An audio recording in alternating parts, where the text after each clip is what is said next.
Let me just stick this down my pants. What? Big booty hoes, help with it.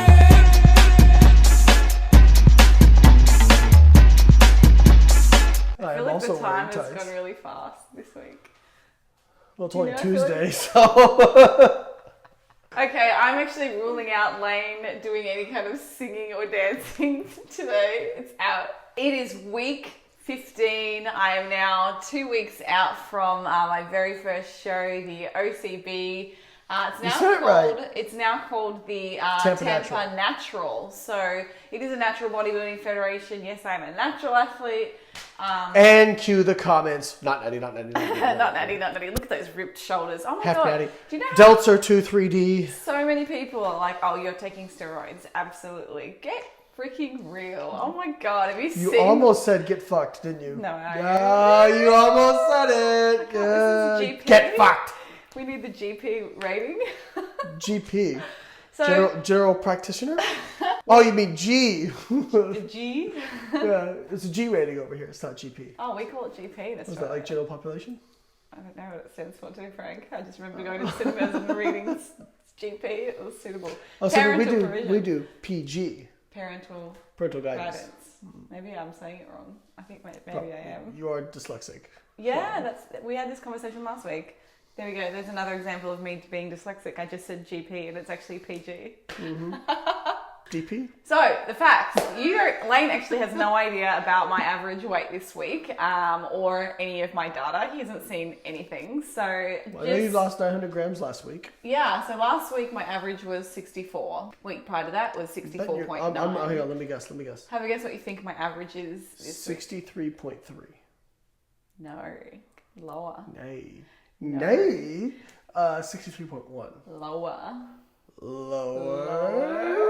62.9. Yay! Oh, hey! So I've dropped. Wow, you dropped a kilo. I dropped a kilo, 1.1 from my weekly average this week. So yeah, it's all relative. Like obviously my rate of loss is remaining exactly the same, but it becomes so much more obvious in these final weeks because there's less fat to take. So it looks like you drop so much. Yeah, that's something people don't realize is like as you get closer, things actually kind of accelerate a little bit because, if you lose, even if you're losing the same rate of body fat, for example, let's say you're 20% body fat, you're trying to get down to 10. Right. If you lose 2% body fat, that's 10% of the body fat you have, relatively, right? But if you're down to 12%, you lose 2%. That's almost 20% of the body fat you have. Exactly. So it's a bigger relative drop, even though it's the same amount of body fat. So as you get closer, things start accelerating, and now you're probably getting to the point where you can start to see new things, a little bit of new things every day. I have all these little lines everywhere. I'm just waiting for my legs, most specifically the backs of my legs. I'm still so... Me too. But a lot of women have problems with that. You're actually more balanced than a lot of women I've seen. Like a lot of women have really hard time. Like we'll still not have any separation at all, but be totally shredded up top. Yeah, I know. It's strange. But that's part of the just how women store fat. It's more of the female body type. It is here. So what I've actually been doing to kind of accelerate fat loss, I guess, in these final stages is change my... I really want to say, big booty hoes, help with it!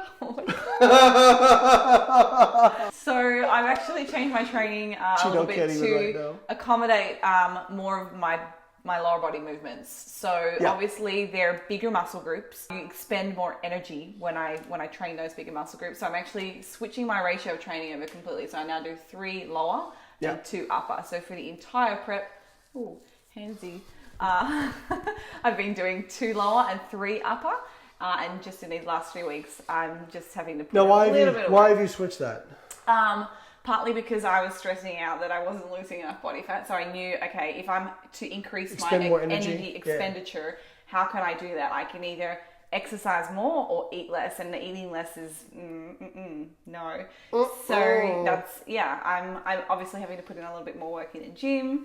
But I didn't want to increase my total time in the gym because I'm already, I feel like I'm in there, living in there. We talk about volume, but even like within like the same amount of time, like if you're doing sets of leg press or squat or something like that, much more taxing than like arm curls. Right, and I can walk out of a gym session where I do an upper body and I'm not even sweating versus, any leg exercise, whether it's step-ups, lunges, Like, yeah, once you get the upper lip sweat going, that's when you know you've worked hard. Then I worked hard. So that's what I've done to kind of accelerate my fat loss in these final few weeks, just to get more of a calorie expenditure. You also, like, you were looking at some of the girls who've won WBFF, and you notice they have really well-developed legs. Yeah, check out these chicks' legs right now. Like, they're unbelievable. I don't know whether they have been specifically working on their legs for years. We look at somebody like genetics. Like Hattie. Yeah. Like Hattie is actually like a really strong squatter. Yeah, you know, and so even she's like been powerlifting for a and long even time like too, so, Lauren, hey, even like Lauren Simpson, who won the bikini. Yeah. Like, she's very strong. Yeah, she's she's squatted actually over been doing 300 powerlifting pounds. for 2 years, so it's something I didn't know. So she's bet me to it. Yeah, she squatted over like 300 pounds, I think, something like that. I think so, yeah. Yeah, so she's very strong. Yep. So, see, ladies, you can lift heavy and still look really good. You kind of have to look at like what, and I think part of that with the WBFF is because they do a lot of poses where, like you said, where like the legs are crossing, you know, those sorts of things.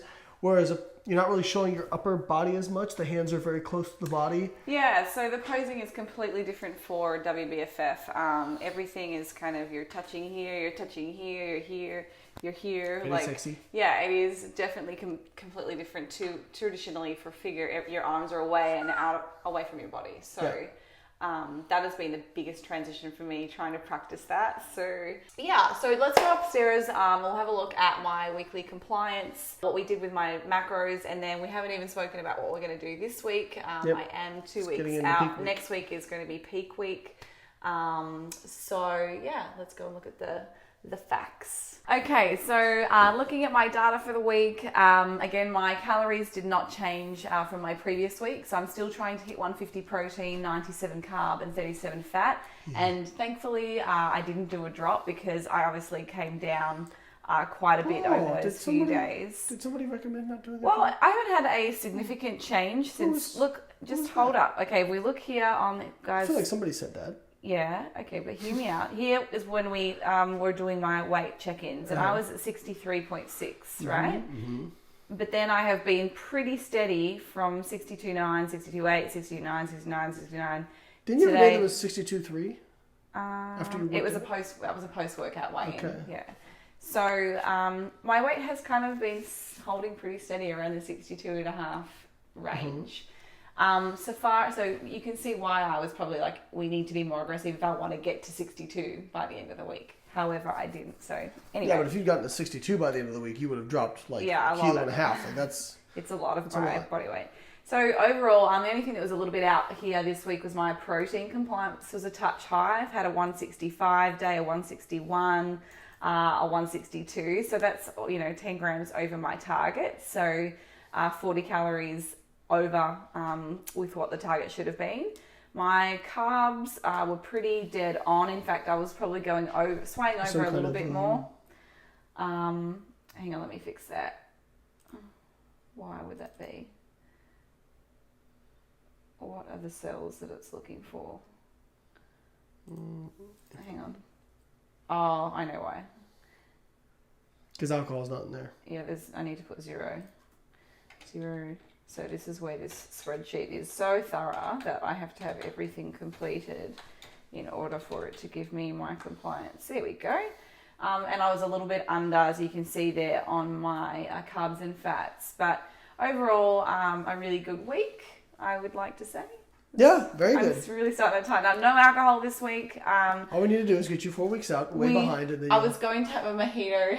I was going to have mojitos. We had like a Mexican night with friends on Sunday, I think it was. No, Monday, one of the nights anyway. And we were going to have mojitos, and you can do these very low calorie. Obviously, it's just the rum, and then you can use all diet products and like flavorings, mint and How good was my mojitos though? Your mojitos was awesome. I provided the recipe. He just put it all together. Hey, hold up. You did the crushing. You did the I just had the ingredients. Yeah, you just winged it. So I would have actually had that, but I decided to eat. You wanted food. Yeah, I wanted some food. I really wanted to have a wrap, and they had these really nice wraps. So I changed my mind last minute, but I could have had alcohol if I wanted this week. I chose not to. So that's everything from this week. So that's another point to people who criticize flexible dieting. Go back to your compliance. Yeah. So, you can eat all junk. I've not seen you eat like one piece of junk. because your calories are so low now that you could if you wanted to. Right. If you wanted, but if you had 2 Pop-Tarts, that's like 80% of your carbohydrate intake. Like, and it's 2 little tiny things. Yeah. So you're just not going to do that. You know? You start really valuing those high volume foods. And look at your fiber. Your fiber has been an average of 20 grams. Yeah. So you've got, like you're choosing, like, as a proportion, because even when you were like 1,800 calories, your fiber was not this high. No. So you're actually choosing, or it was about this high. But as a proportion of your carbohydrate, you are choosing proportionally higher fiber foods because they're more satiating. Yes. So if you're doing it right, it is a self-regulating system. Oh, absolutely, yeah. So much higher fiber foods as my calories are lower. I think you guys probably have been following me along on my Instagram. I did a few stories this week where I went through my full day's food choices, why I make those food choices, and then this is in your stories. Yeah, these are my stories. So yeah, I will continue to do that in the coming weeks leading up to these shows so that you can see what I do. A lot of you guys wanted to know what I do for photo shoots the day before and the day of. So I might actually do a specific video this week talking about what's important if you want to look great on show day or for a photo shoot or not just be bloated. I do have some videos on FODMAPs already about this if you search on my YouTube channel, but that's for another time. This week, what are we going to do? Well, I think it's down to the nitty gritty. It is. So I think it's time to make a drop. In terms of, but remember, we're going to start peaking next week. That's right. So you're going to have higher calories coming. It'll be almost like a diet break. Yeah. So I think we push a little bit to the end. Yep. So I think we should drop it to 90 and 35. Yep. And I mean, you're actually, like, it's interesting. Like, you would think if I showed you those at the beginning of your prep, you'd have said, no way, I can't do that. Yeah. Right? But you do get to this point where you kind of settle into your diet. Do you know what I mean? Yeah. Where you kind of... It's about 3 weeks out for me, I think, or 4 weeks out where I'm like, oh, now I'm going to diet. Yeah. Well, I think that first off, when you first make a drop, there's probably a couple days where you really feel bad. Yes. Like, and then it kind of equilibrates. Yeah. And when you feel bad, the plus side to knowing that is that you're probably making some progress. Mm-hmm. So I think we're gonna do this. Yeah. I think we keep cardio the same just because you can't really stuff any more in there. Yeah. And I'm going to look at your data. We're going to look at your data and start figuring out how we want to peak you. I think if anything, be a little bit less aggressive because your main show you really want to peak for is the WAFF. Yes. So I think maybe we're not going to do an as aggressive peak. We are most likely, I don't want to call myself coach again because we know how that went.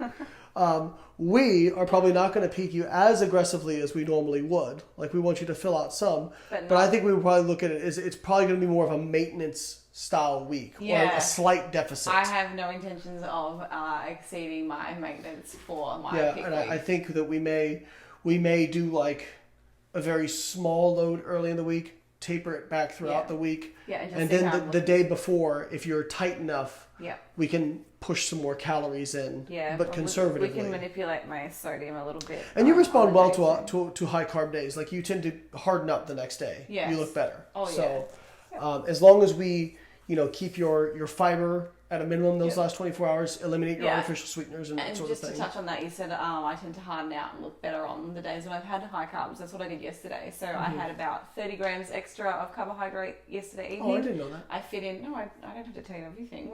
You ate your strudel and then you were watching. So I made strudel last night. Bro. So I'm going to give you this recipe right now because it's so easy, guys. It is... Our video guy gave me this look like, what else isn't she telling you? So we use like a low-calorie wrap, like half of a wrap, and then you use fat-free ricotta cheese, stevia or any kind of sweetener, vanilla essence, and then cinnamon, what else I put there? Apple, unsweetened apple. You kind of mix it all... Applesauce, mix it all together, and then topped it with ice cream. Put it into the center of the wrap, and you bake it for like 20 minutes, and then it comes out like an actual She spent like 40 minutes on Danish. the dessert for me. Yeah, oh my god, it was so good. We'll put up a little picture of it because this is pretty decent. Anyway, I had that, and this morning I woke up and I was like, oh, it was a little bit risque, but I felt really good. I looked tighter. You can see, like, So you're going pretty low today then? I'm having a lower day today. Yeah, so you're going to go like 60 grams of carbs? I'm doing 60 today. Yeah, but keep in mind, I've already trained. I've got to go back and do some cardio today. Yeah. I've got to do traveling. I'm driving up to Orlando for posing practice. So it's not going to bother me as much as if I was just standing here working all day. So funny how that works for you. Yeah, I'm busy. It doesn't bother me. Just looking quickly at my fats and my compliance to carbs, I would actually be inclined to take this to 33. Okay. Because I have a lot of no-fat foods. It's only if I I'll choose a deliberate high-fat food, then I would go over this. But I think I'm going to go lower fats, higher carb. So you're going 94? Yes. Okay. So we're going from calories, here we go, you can see on the screen here, so from 1321 down to 1273 with that change. And yeah, I obviously prefer to have carbohydrates, and some of the fat-free foods that I use, like the Greek yogurts and things, they still have a little bit of carb, so I need a bit more flexibility on the carb than I do with fats. I can literally pretty much eat fat-free if I wanted to, so yeah. Well, there's some good research from Kevin Hall that shows that actually fat restriction, calorie per calorie, results in just a little bit more fat loss. Yes. And that's it's not a huge amount, but it's the probably because there's some inefficiencies with converting carbohydrate to adipose tissue via de novo lipogenesis. Yes. So good old de novo. Yeah. So I have noticed previously I can't do it for very long because I just feel so terrible. But if I can take my fats very low, I lose body fat very quickly. Yes. So. Okay, we've got time for 2 questions today. The first one is from Marta K from my last week's YouTube video. How does your muscle mass exactly affect our ability to burn body fat from a biochemical perspective? Except from raising our metabolic rate to some extent, the more mitochondria we have, the more sufficient or efficacious the process of lipolysis becomes. Is efficacious a word? I don't think that's a word. I was wrong about obliviate, so. Yeah, he was wrong about obliviate. I sent him this. All the comments last week, obliviate's a word. It is a word. So let's start off by answering the first part of that. So how does our lean body mass affect our ability to burn fat? So your major determinant of your basal metabolic rate is probably your lean body mass. Lean body mass is your metabolically active tissue. Now we used to think that fat was completely inert for metabolism, and that's not true. Yeah. Fat does have a significant impact on your resting metabolic rate, especially via leptin and those sorts of things. However, lean body mass is the major determinant, and that probably a lot of that's protein turnover and whatnot. Now, lean body mass, again, not the same thing as muscle mass. No. Okay, lean body mass includes like your liver, your heart, your bone, skin, hair, tissues, anything that's not fat, basically. Water. Literally anything that's not fat. So when they do research studies looking at like resistance training, adding muscle, and seeing how much that impacts metabolic rate, it actually is very, very unimpressive. People say, oh, it's like 6 calories per, I think like 6 calories per gram or something like that. Or no, it's less than that. It's a very low amount for what you would predict. Okay, so the problem with looking at it that way is as we grow, as we get bigger, we don't just add more muscle mass, we add more mass of other things as well. Bone mass gets bigger as you grow. So just looking at it from that perspective, it's probably not going to change your top end of your metabolic rate that much. It is going to help for sure. The other thing is if you have more lean body mass and you train hard, you create more tissue breakdown, more tissue turnover. Yeah, more turnover. That's more. So if you look at it in isolation of just resting, but when you exercise, it probably has a bigger exercise response. Your NEAT response will also be bigger. And further to that, there is a lot of data showing that in a post-diet period, the recovery of your metabolic rate is not. We believe there's what's called protein stats in your metabolism or your body. They haven't been identified yet, but basically that sense your level of lean body mass. And one of the reasons that we think people may overshoot body fat is because you can regain body fat more quickly than lean muscle mass, but your metabolic rate, your BMR, does not get back to where it was pre-diet until your lean body mass returns. So again, one of the big reasons to keep training hard in a post-diet setting. Yeah. So lean body mass seems to be very, very important for recovery of metabolic rate post-diet. So anyway, the short answer to your question is muscle mass does not influence the top end of your metabolic rate that much, but in a post-diet recovery period is very, very important. Just quickly on the post-diet recovery and repairing your metabolism, there is also some evidence to support increasing your carbohydrates as a greater proportion of remaining calories than fats, because during those final stages of your dieting, all of your fat metabolism processes start to become rather impaired. And again, similar to like your metabolism recovering, your lipolysis and your ability to actually burn and utilize fats as fuel is impeded. Yeah, they've shown that within the adipocyte cells itself, the fat cells, you have a lower rate of triacylglyceride turnover. Yes. So lipolysis and fat oxidation is much, much lower. Right. So if you provide more of those, there's more chance for them fats, to be stored. they can be more easily stored, whereas carbohydrate has to go through de novo lipogenesis, which is a little bit more difficult to be stored. It's a harder process, yeah. So again, we're not saying that you can eat as many carbs as you want with no fat and not gain fat. That's not true. But there may be some metabolic advantages to a little bit higher carbohydrate versus fats when calories are equated. Right. In the post-diet period. I think that's all we've got time for today, only because I have to go to Orlando right now and I have an appointment very soon. So I will go through again and try to answer questions at the bottom. If you do have questions, leave your comments after this video and we will make time. Next week, we'll actually be able to denote a good 15-minute portion, I think, to go through probably 5 or 4 questions. So please leave a comment. Thank you again for watching this series, guys. We hope that you're learning a lot and you're enjoying the content. If you like it, subscribe to her. Yes. If you don't hate me, subscribe to me. And if you would like to find more information about our recipes or how to diet, you can get all of our books on the BioLane store, which is just BioLaneStore.com. Yeah, very easy. Go to the accessory section, and we have all of our ebooks there, including my complete contest prep guide, Holly's contest prep recipe guide, and her previous recipe book, The Foods That Fit Your Macros. If it fits your macros, yes. So that is all available there for you guys, and the macro tracker is on my website as well, which is hbnutrition.com.au. Cheers. All right, guys. Next week, peak week. Peak week. Woo!